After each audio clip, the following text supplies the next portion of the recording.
Learn English through Stories I6 PDF. Adapted and modified by Kulwant Singh Sandhu. Contents: Slumdog Millionaire.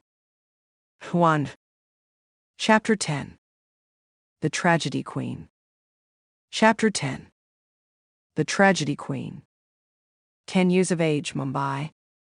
The night Salim and I escaped from Emma Pillai, we took the train and went straight to Nilima Kumari's flat in another part of Mumbai. It was late at night, but she opened the door to us. Radhi, the boy with only one leg, was right.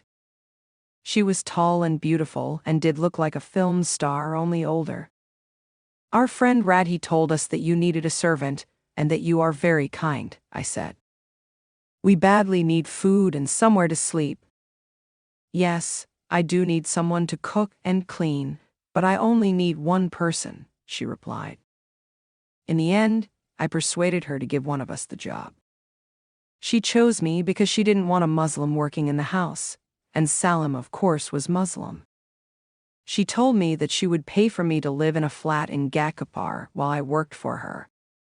I managed to get a room with 2 beds, so that meant that Salim had somewhere to stay too, which was great. Nilima's flat was big and modern. It had 5 bedrooms, and it was full of expensive things.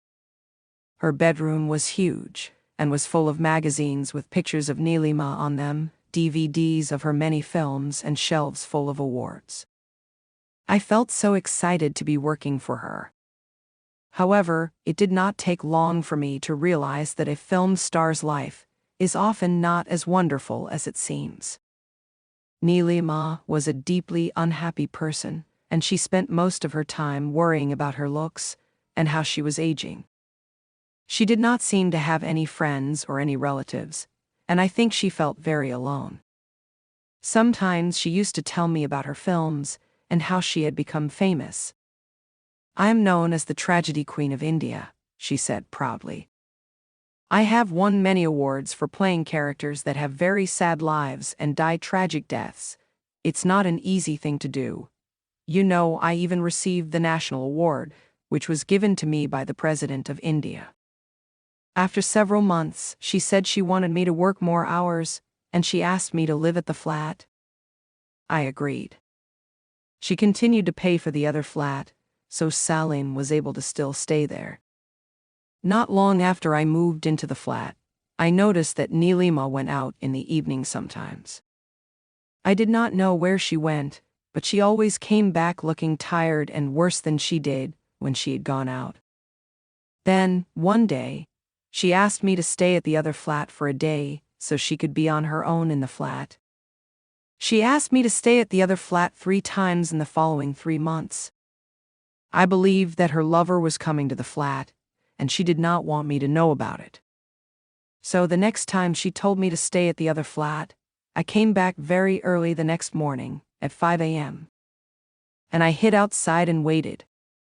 I was right at 6 a.m., the door opened, and out stepped a man. He was tall, and was wearing a white shirt and blue jeans. He looked a bit untidy, and was holding a lot of banknotes in his hand, and a lighted cigarette in the other. For a moment, I thought I might know him, but I could not think where I had seen him before. I was shocked when I went into the flat. It was a mess with empty cigarette packets and whiskey bottles, and Nilima looked terrible. She had marks all over her face, and she had a black eye. "What happened to you?" I cried. "Oh, I just fell over and hurt myself. It's nothing to worry about." I knew she was lying. That man I saw leaving the flat had done this to her. And in return, she had given him whiskey, cigarettes, and money. I felt angry and unable to protect her. Nilima had not been offered a leading part for years because she was thought of as too old. She was angry and sad about this. One day, she told me that the best part of her life was finished and that she wished to die young. "I want everyone to remember me as beautiful," she said. "I don't want them to think of me as someone old and ugly." Her lover visited again. This time he treated her even worse. The next day, I saw a long, deep cut down her cheek, and again she was covered in marks. It upset me to see her like that. I wanted to call the police, but she would not let me. She cried and told me that she would never see the man again. I will never forget the cigarette burns that she showed me on her stomach. I cried too, and we held each other for quite some time. Then, one day, Nilima Kumari asked me to tidy her flat and bedroom and organize all the DVDs of her films and all her awards. While I did this, she put on her best clothes and jewelry and spent a long time doing her makeup. She looked beautiful. Then she opened a new bottle of pills and took them all, every one of them. Finally, she went into her room and put on the DVD of her most famous film, Mumtaz Mahal. She then sent me out to buy vegetables at the market. When I returned, I did not have to touch her to know that she was dead. In her hand, she was holding one of her awards. It said, National Award for Best Actor. It was awarded to Ms. Nilima Kumari for her role in Mumtaz Mahal, 1985. She had planned her death to be the most perfect tragedy. What should I do? I did not want to go to the police, because they might think I had murdered her. I did the only thing I could. I ran away back to the other flat. I told Salim that I had lost my job, which was true in a way. Luckily, Nilima had already paid our rent of the flat for the next 2 months.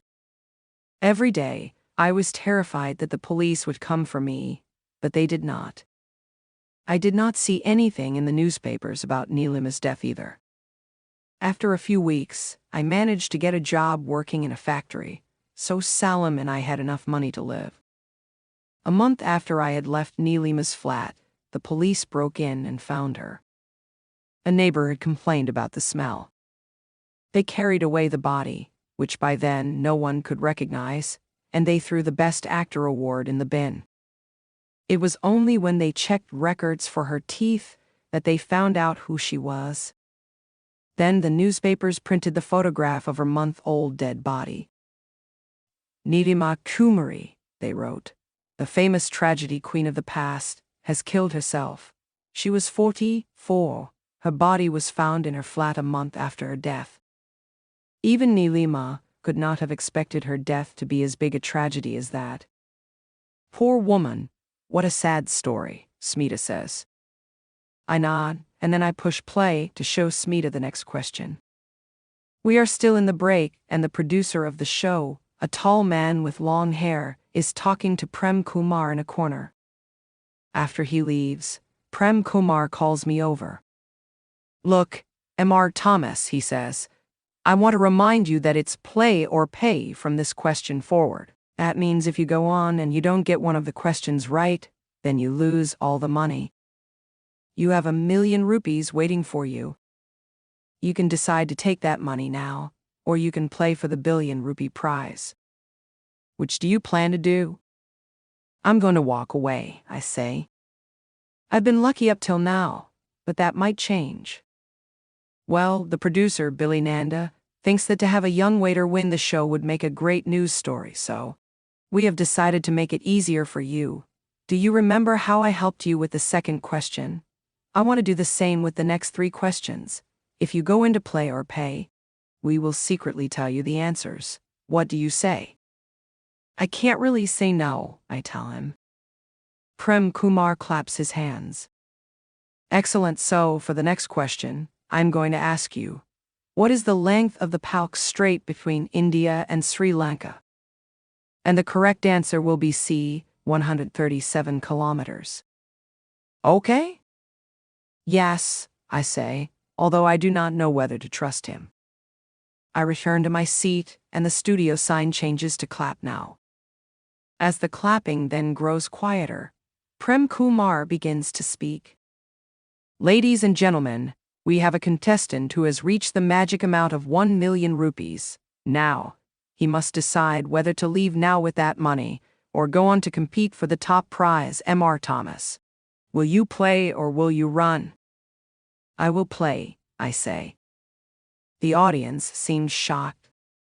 "Oh my God," says one person, and another says, "That's so stupid. Is this your final decision?" asks Prem Kumar. Yes. So, question number 10. For 10 million rupees, Neelima Kumari, the tragedy queen, won the national award. But this is not the question, I say. "Please, M.R. Thomas, you must stay quiet when I am reading a question," he says in a very serious voice. So, as I was saying, Neelima Kumari, the tragedy queen, won the national award for Best Actor in which year? Was it A. 1984, B. 1988, C. 1986, or D. 1985? I stare at Prem Kumar. He smiles back at me. I understand now. What he told me in the break was a trick to make me go on playing. But he does not know how lucky I am. "I know the answer," I say calmly. "It is D. 1985. "What?" Prem Kumar is shocked and can hardly speak. "Yes, it is D. M.R. Thomas. Has just won, 10 million rupees, he says. The audience goes wild. Everyone stands up and claps and shouts. Prem Kumar looks as though he has just seen a ghost. What he expected to be a tragedy has just become something else.